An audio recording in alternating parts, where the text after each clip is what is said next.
ओम नमो नारायणाय। प्रस्तुत प्रसंग में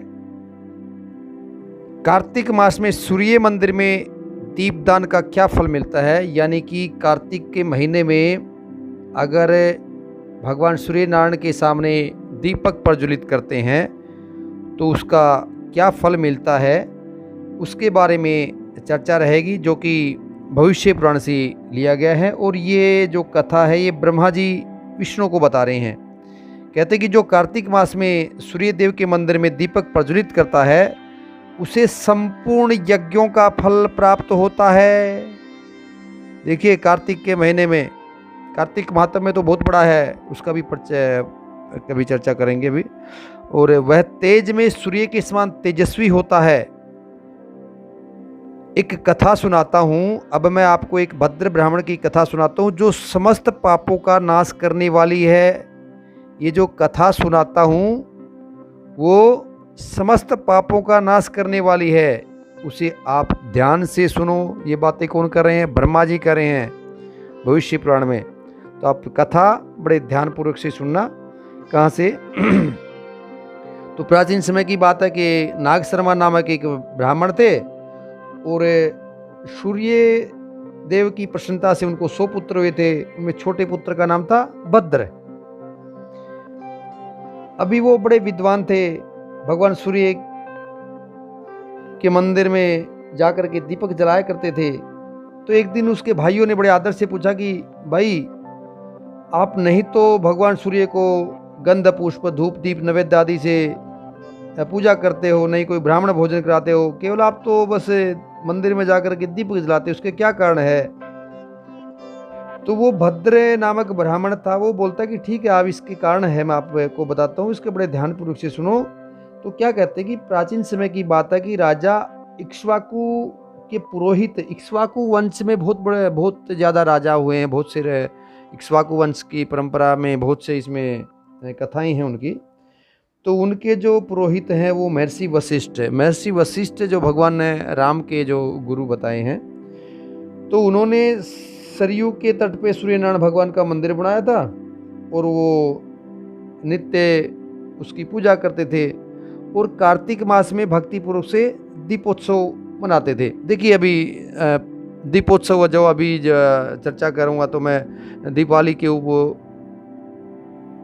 उत्सव पर अभी मोदी जी जो हमारे देश के प्रधानमंत्री हैं और योगी जी जो कि उत्तर प्रदेश के मुख्यमंत्री है, इतना बड़ा दीपोत्सव मनाया है। तो ये कहीं ना कहीं से ये नहीं सोच सकते कि ये अभी ये कुछ पूर्व जन्म के कर्मों के अनुसार भी ये सब कर्म करने को मिलते हैं।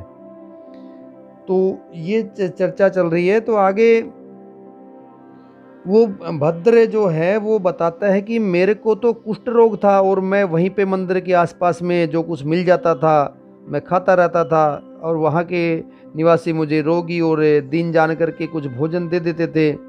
एक दिन मेरे मन में विचार आया कि मैं आज भगवान की आभूषण ही चुरा लूँ, और मैं इंतज़ार करने लगा कि कभी ये ब्राह्मण या भोजक हैं वो इनको नींद लगे, और मैं धीरे से अंदर चला गया। अंदर जाने के बाद देखा था कि वहाँ पे दीपक था, वो बुझा हुआ था, अंधेरा था। तो अग्नि जला करके वो दीपक को मैंने प्रज्वलित कर दिया और उसमें थोड़ा सा घी भी डाल दिया, और धीरे धीरे करके मैं भगवान सूर्य नारायण के उसके विग्रह से, मूर्ति से आभूषण उतारने लगा। उसी समय वो भोजक जो ब्राह्मण थे वो जग गए और मेरे हाथ में दीपक देख करके और मेरे को पकड़ लिया और मेरे से पूछने लगे, भाई तुम अंदर क्यों आया है, किस लिए आया है, क्या कारण है? मैं उनके चरणों में गिर गया। मैं बड़ा भयभीत था। फिर मैं रोगी तो था ही, और उस रोग के कारण के मेरे मंदिर में ही मेरे प्राण निकल गए। तो प्राण निकलने के बाद भगवान सूर्यनारायण के गण मुझे विमान में बिठा करके सूर्य लोक में ले गए, और सूर्य लोक में मैंने एक कल्प तक सुख भोगा, और उसके बाद मैं उत्तम कुल में जन्म लेकर के आपका भाई बना हूँ। मतलब सूर्य लोक से मैं यहाँ पे एक ब्राह्मण कुल में जन्म लिया हो। तो मुझे पूर्व जन्म की कुछ घटना याद हैं, तो उस घटना के आधार पे मैं इस कार्तिक मास में भगवान सूर्यनारायण के मंदिर में दीपक जलाता रहता हूँ, क्योंकि मुझे उस फल की बारे में जानकारी है। तो ये चर्चा कर रहे हैं। तो बताते कि दुष्ट बुद्धि से भी घी के द्वारा दीपक जलाने का जब ऐसा श्रेष्ठ फल देख करके, और जब मैं उस टाइम जब बिल्कुल मेरे अंदर बुद्धि नहीं थी, उस टाइम भी मैंने वो दीपक जलाया था, और दीपक जलाने से सूर्य नारायण के लोक में चला गया था और वहाँ पे सुख भोगा, और सुख भोगने के बाद ये ब्राह्मण के घर में जन्म लिया। तो इसलिए मैं ये दीपक प्रज्वलित कर रहा हूँ। तो आगे कहते हैं कि भाइयों, मैंने कार्तिक मास में ये दीपदान का संक्षेप में महात्म्य आपको सुनाया है। आगे ब्रह्मा जी कहते हैं कि विष्णु, जो सूर्य के नामों का जप करता है, सूर्य के नामों का जप तो देखो सूर्य सहस्त्र नाम भी हैं। अगर जिसको सूर्य का सहस्त्र नाम नहीं करता तो सूर्य के स्कंद पुराण में सूर्य नारायण के 24 नाम आते हैं। अगर वो 24 नामों का भी हम जाप कर लेते तो सहस्त्र नाम के बराबर माना जाता है। फिर अगर सूर्य के 12 नामों से भी हम अर्घ देते हैं तो वो भी बहुत फलदायी है। वो भी नहीं कर सकते तो सूर्य नारायण को बस एक जल लोटा लेकर के तांबे के लोटे में और सूर्य नारायण को अर्घ दे दो तो उसका भी बहुत बड़ा फल है। ऐसा शास्त्रों में, ऐसा पुराणों में वर्णन आता है। आगे कहते हैं कि जो मंदिर में कार्तिक के महीने में दीपदान करता है, मंदिर में ठीक है कहीं कहीं सूर्य भगवान की मूर्ति नहीं है, कहीं कहीं पंचदेव हैं, वहाँ पे तो सूर्य नारायण रहते हैं, तो वहाँ पे दीपदान करता तो वह आरोग्य, धन संपत्ति, बुद्धि, उत्तम संतान और जाति स्मृतव को प्राप्त करता है। और षष्ठी और सप्तमी तिथि को तो दीपदान अवश्य करना चाहिए और दीपक को कभी बुझाना नहीं चाहिए। तो इस प्रकार की ये कथा है।